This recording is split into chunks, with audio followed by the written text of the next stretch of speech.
اور ظاہر ہے کہ انہوں نے انٹیلیجنس کی سرگرمیاں تیز تر کر دی ہیں، بلکہ انہوں نے جنگ جاری رکھی ہے ہماری مغربی سرحد سے۔ انہوں نے نہ صرف افغان طالبان کی سرپرستی شروع کر دی ہے، بلکہ ان کے جو وہاں افغانستان کے اندر اثاثے موجود ہیں، تحریک طالبان پاکستان، داعش اور القاعدہ، ان میں جو ان کا اثر رسوخ ہے، جو ان کی سرمایہ کاری ہے، اس کا استعمال کرتے ہوئے پاکستان کو مسلسل نقصان پہنچا رہے ہیں۔ اور اب تک ہم ہزاروں جانوں کی قربانیاں دے چکے ہیں۔ اسے ہم ایک سطح پہ پہلے جو ہے اے سیمیٹرک وارفیئر کہتے تھے، لیکن میں سمجھتا ہوں کہ یہ اب روایتی جنگ میں تبدیل ہو گئی ہے۔ اور اس وقت جو ہے مغربی سرحد پہ ہم بیک وقت دو فوجوں کے ساتھ نبرد آزما ہیں۔ ایک افغانستان کی فوج، اور اس میں شامل کر لوں گا یہ ساری کی ساری جو ٹیررسٹ اینٹیٹیز ہیں، اور دوسری ہندوستان کی فوج اور ان کی انٹیلیجنس، کیونکہ اس کے بغیر ایسا ممکن نہیں ہے۔ تو یہ کہہ دینا کہ جناب کچھ ماضی میں ہوگا، فالس فلیگ جو ہے آپریشن وہ کرنے کی ضرور تیاری کر رہے ہوں گے۔ اور انہوں نے پچھلے دنوں جو ہے، میں کسی ایک مذاکرے میں تھا تو انہوں نے ریڈ فورٹ کا واقعہ بھی پاکستان کے اوپر تھوپنے کی کوشش کی، حالانکہ وہ بعد میں ثابت ہوا تھا کہ وہ ایک جو بھی واقعہ ہوا تھا وہ اس کے داخلی محرکات تھے، اس کا یا داخلی ایک واقعہ تھا، اس کا پاکستان کے ساتھ کوئی تعلق نہیں تھا۔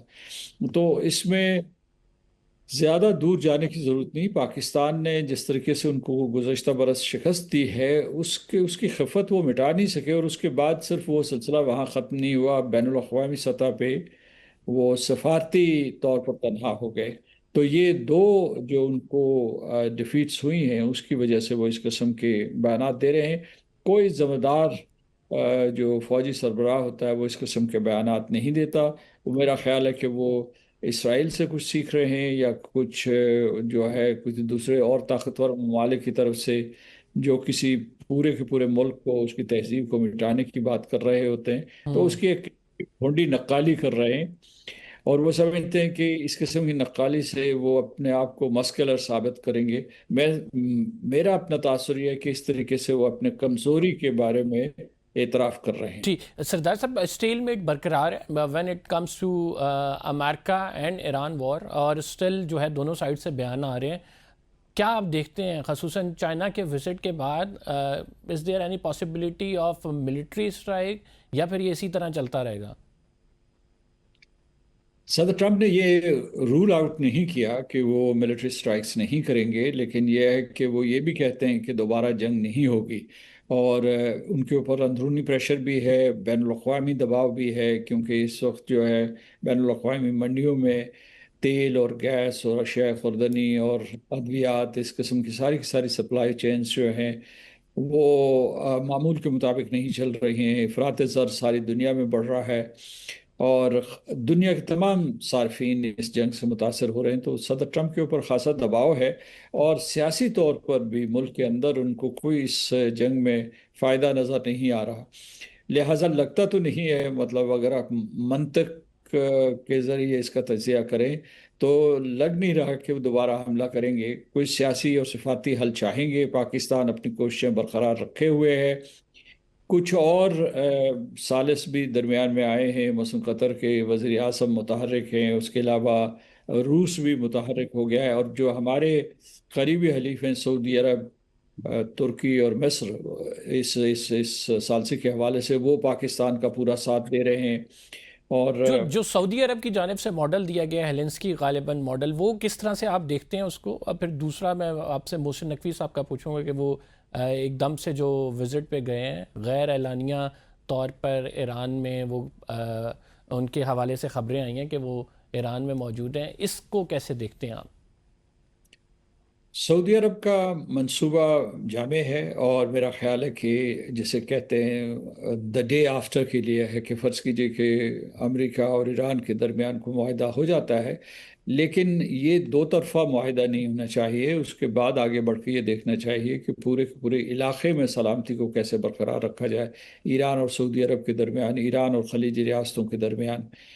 کیونکہ اگر ایران جو ہے اس کے اوپر سے معاشی پابندیاں اٹھ جاتی ہیں تو اس کے بعد وہ ایک بڑی طاقت ابھرے گا۔ اس وقت بھی وہ ایک بڑی طاقت ہے اس خطے کی، لیکن اگر معاشی پابندیاں اٹھ گئیں تو وہ تو اس کی اٹھان جو ہے اس کا کوئی بھی خلیجی ریاستوں میں مقابلہ نہیں کر سکے گا، لیکن اس سے مسابقت بھی پیدا ہوتی ہے، رقابت بھی پیدا ہوتی ہے، تو بہتر یہ ہے کہ وہ بقائے باہمی کے اصولوں کے اوپر امن و سلامتی کے لیے کوشش کریں۔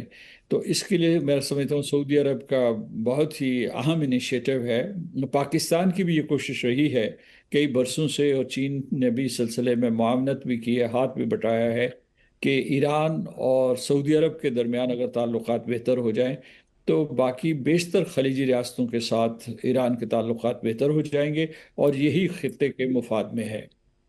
ابھی جو پاکستان کی جانب سے کوششیں کی جا رہی ہیں because the cease fire is very فرجائل، اور جو محسن نقوی صاحب وہاں پہ موجود ہیں، ڈو یو تھنک سو کہ جو پاکستان کی ہم میڈیشن کا رول ادا کر رہے ہیں؟ اس سے پہلے بھی ایران کی جانب سے عباس عراقچی صاحب نے جب پریس کانفرنس کی، انہوں نے کہا کہ مکمل طور پر ناکام نہیں ہوئی ہے ثالثی کی کوششیں۔